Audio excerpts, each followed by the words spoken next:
Hi there, folks, and it's Clocking the Gallop, the main team of Clocking the Gallop. Neil Andrews, myself, Nico Crusoe is coming through to you.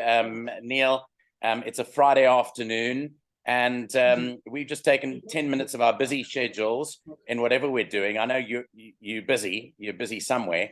I'm actually just toning down my year, and just to basically make an announcement on our channel after we've been going for 2.5 solid years, Neil. Time has come to almost take a step back and a bit of a break. Yes, I think so, Nico. Everybody needs to regroup, recharge their batteries, and Lord knows, living in South Africa has its challenges. I was presenting this morning, talking to some people at MultiChoice City about this. That we live in a wonderful country, but it does have its challenges. If you are relying on water and electricity and roads without potholes in it, I would go low on spread betting on all of those. So it is challenging, but of course racing is fantastic. And I don't know if you feel this, Nico. We're heading into a Cape summer season where there's been that bounce factor of the fields are looking good. You've got Charles Dickens, you've got Cousin Casey, you've got the Jet Dogs of this world, the Comedy Dings. I mean, the racing part of it has never been better. It's so exciting. But yes, we need to take a break and get ready for the Lormeron Kings slate, and then the Met, which is rolling out. And it's Clocking the Gallop. As you're going to tell us, we're just going to take a foot off the pedal as far as race day previews are concerned for a few weeks. Yeah, correct. So what we're doing, folks, essentially is we're not going to be giving you race day previews every day with immediate effect. We did obviously our preview this morning for Fairview, but we're not going to be doing previews from tomorrow, that being the 10th of December, through until sometime after Christmas, in between Christmas and New Year, because the King's Plate, as Neil has alluded to, is a huge race on the calendar. We are planning to do a Clocking the Gallop direct line for that, so we'll be starting to advertise that after Christmas, and we hope in the week of the King's Plate that we'll be back up and running. So I think that everyone will understand where we're coming from in terms of giving us a break. As you know, we've tried our level best to educate and to tip lots of winners. And fun enough, we've tipped an enormous amount of winners, certainly in the last 2 weeks too. So we've had a glorious time. But we are just going to be essentially spending time with our families and regrouping and re-strategizing on what we're doing from a Clocking the Gallop brand. And all hell knows that we do need it, Neil. We do need a break. And I think that being the true Clocking the Gallop fans that we've attracted will understand this. Yeah, Nico, I want to just put a bit of meat on that bone to explain that logic. And I think I'm going to speak openly about it. If Nico will concur with this, these winners that we found, the Union Squares of this world, even if I go back just over a year now, when we found Flying Carpet, which was 50-1 in the anti-post betting for Summer Cup, and won on Summer Cup day at 25-1, we went back to 33-1. We're not sucking these horses out of our thumb. It comes from extensive knowledge that's been accumulated over years. But here's the key thing, is that you find winners from studying. And Nico, I know that when you find your winners, it's because you've spent literally hours doing so.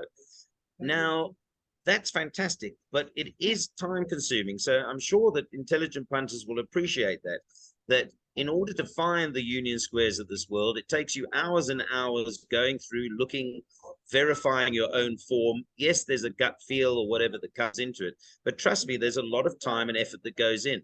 The problem is, and I've certainly found this, there have been times when I am doing a preview, whether it be for Kenilworth or Cape Town, that I know I haven't studied as much as I should do. And that concerns me because I don't want to be tipping winners that I myself wouldn't be putting money on. And to do that 7 days a week is tantamount to impossible. I'm going to say this because yesterday there was one tipping surface. I don't want to call them Muppets, but they're tipping a straight line place accumulator that, by the way, went out in the first leg. That's false tipping. It's a waste. You're wasting people's time. You're treating them like imbeciles. I'm sorry, but you can't be tipping like that because you're going to get found out. And Clocking the Gallop doesn't want to be in that situation. If we're going to tip, we need to tip meaningfully, and we need to know that we put in the work and effort because we have a brand to protect. So yes, we're recharging our batteries because, as you will attest to, tipping every day for 2.5 years is tough. And so yeah, when we come back refreshed, we need to be doing so, and doing so in an intelligent fashion. Anybody can tip horses that are 50 to 10 and run fifth. So yeah, which we saw yesterday, headline news. So there we go. And I want to pay tribute to the rest of our team, Neil, because they were handpicked by you and I.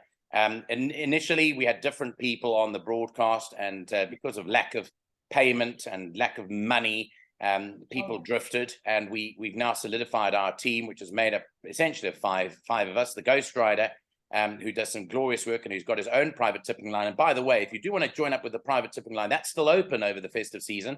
However, it's just KwaZulu-Natal. So you can find our videos on that as well on the channel. To Nino Podesta, who's done such great work, not only in the Eastern Cape, but also in Cape Town, that helps you from time to time if you don't get a chance, Neil. To Lyle Cooper, who came on board very recently, but we recognized his talents, Neil, in the amount of work that he does and in tipping the winners. But to you as well, and you know, to the whole team for putting in the hours.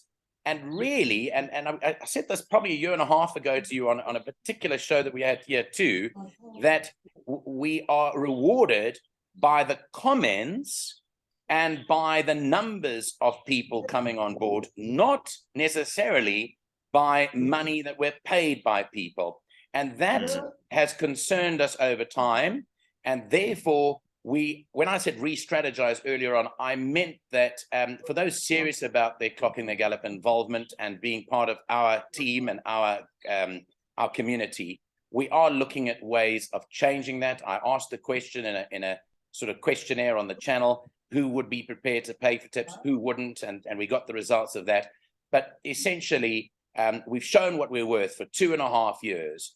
And it's now time that we change that slightly. However, we're not going to forget the loyal faithful, and we will communicate in good time to each and every one of our followers exactly what we're doing for 2023 and going forward. Yeah, well done, Nico. Well said. It's been interesting. I just want to add something else, which again, for intelligent people out there, and I have to say that I would say 99% of people who follow Clocking the Gallop are intellectual punters, and they enjoy the reasoning. You know, we're not a service that just shoves up lucky numbers, you know, on a PA, a pick six, a jackpot, a quartet, a dozen jackpot, and you know, every day. It's more thought provoking, and we like to consistently produce that.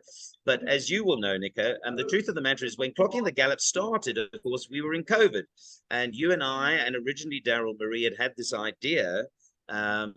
You know, instead of twiddling our thumbs at home, unemployed, that we use our extensive knowledge of horse racing to supply this service. What has happened is that we're now post-COVID. You are back working. I'm back working. We're both back into demand, and we don't have the time to actually delve into studying 7 days a week, which we did during COVID. And, you know, we'd been given our marching orders. So we've all got families, and we've got other MC jobs and requirements to perform. So it's become more difficult. I just want to say, I feel, and you feel exactly the same way, that when we do tip, we need to have done our homework. And I don't want to be putting tips out there, as I said to you early on, that I know I haven't put the work in and it's a thumbs up, because that isn't the Clocking the Gallop brand. And I'd like to tip, whether they win, lose, or draw, at least when I tip them, I know that they're confident tips because the form is there and I've studied. And Neil, you will attest to this too, for our members out there. When we do tip these winners, we won't necessarily back them, but we certainly revel in the fact that we found them. And that's an important thing from a tipster's point of view. It's a thought process behind it. I mean, when Mark Kahn won the race yesterday, Neil, on Paul Mattett's runner, I had a great sense of worth, if you want to call it that, for being able in a 7-horse field to find a horse that was languishing at the bottom of the boards that I thought had a realistic chance of winning, and a realistic chance of beating a particular horse which ran second. And those were my two. So I'm talking about that in particular. But let's get back to the brass facts of it and the brass taxes. Basically, we're taking a break. We're not forgetting about anyone in this. We love you all the same. It is just that we do need time off. We're giving time off to our whole team. So between tomorrow, Saturday, the 10th of December, and sometime early January, we'll be taking a little bit of a break. However, our Take a Bet offering still continues. So if you want to follow us, together with Chloe Andrews, who presents the Take a Bet show with Tab, we will be doing our selections for the Eastern Cape and for Gauteng, and we'll be selecting bets on the Tab for Racing app as well. So that we're not departing from. We will still continue to do those, and you'll still see our content on that. Just talking about content, Neil, the ways of providing the content have changed. Again, we faced a number of challenges on that front with certain houses saying we don't want you, or you're not doing the right thing for whatever reason. But that means that we gravitate to new platforms. I can tell you our Instagram will be up and running full time. You and I are very active on Twitter. We've brought in Vimeo as well, which we find will be a more reliable platform than YouTube was and is. And it's here onwards to a new year, new beginnings. Yeah, thanks, Nick. I was just muting myself because Joe, Joe's gone off to the tote to have a bet. That gives you some indication that I'm in a betting outlet, so some things never change. Yeah. Yes, Nico, you're right about the Take a Bet, and we've had tremendous success with that. We're very pleased about our association with the Totalizator, with Tab South Africa, which we felt we rewarded as well when, of course, the brand, you and I and the team won the charity competition. So we're very proud that we won that. We've only entered one and we trotted up. I haven't had one since. So long may that continue. Yeah. Yeah. And then just a quick, where I can, I will do soccershop.bet price boosters. But again, I want to be in a position, I don't tip them willy-nilly. So there are some cards, frankly, maybe more than not in KwaZulu-Natal, where I feel that the fields are too small and the quality of horses is off-season, not what I want to be tipping. And again, just for the sake of tipping, that doesn't help anybody. So I try to be selective. I try to find value. So where that is possible, there will be a soccershop.bet. But, I prefer, my percentage, as you know, is very high on that. And I prefer to protect that rather than tipping just for the sake of tipping. So Take a Bet will continue where possible, and where there is value, I will, over the festive period, try to find some soccershop.bet price boosters for us all. Wherever you might be, that is the other question. And that leads me to the last thing that I wanted to say, Neil, and that's to wish you and your family, and I know it's grown extensively over the last couple of years since we started this particular show. Just all the best over Christmas. I know that you're taking some time off. I know that you're going to be with your family, and I know World Cup's also been particularly busy. But also to all our trusted and loyal viewers, you've grown with us over the last 2.5 years. I feel very proud of the brand. I feel very proud that we've helped a lot of people, whether it be a 1 rand and 2 rand punter to a professional punter that's been kind enough to say, you guys have helped us too, even though we know what we're doing. And I really appreciate that. And we're going to just put our feet up wherever we might be and have a good time, as I said, with our families, come back recharged, still see it bake as we've seen it too recently, and hope to tip you a lot more winners in the new year. Neil, the last word is yours. Yeah, Nico, thanks. I think you said it all. Great to be partnered with you and the team. I'm off to Cape Town. Very pleased to be going to work for Cape Racing on Sunday. So excited because I haven't raced there. I've seen it from a distance with what I call the Boards Factor. I think Justin Vermaak and the team down there Donovan have done a terrific job. There's a producer down there, Brendan, who's done a great job. I'm very happy. I must say, and I'm going to tell Vicky when I see her, I think she's been a breath of fresh air since she's come back. Fully agree. Fully agree. Yeah.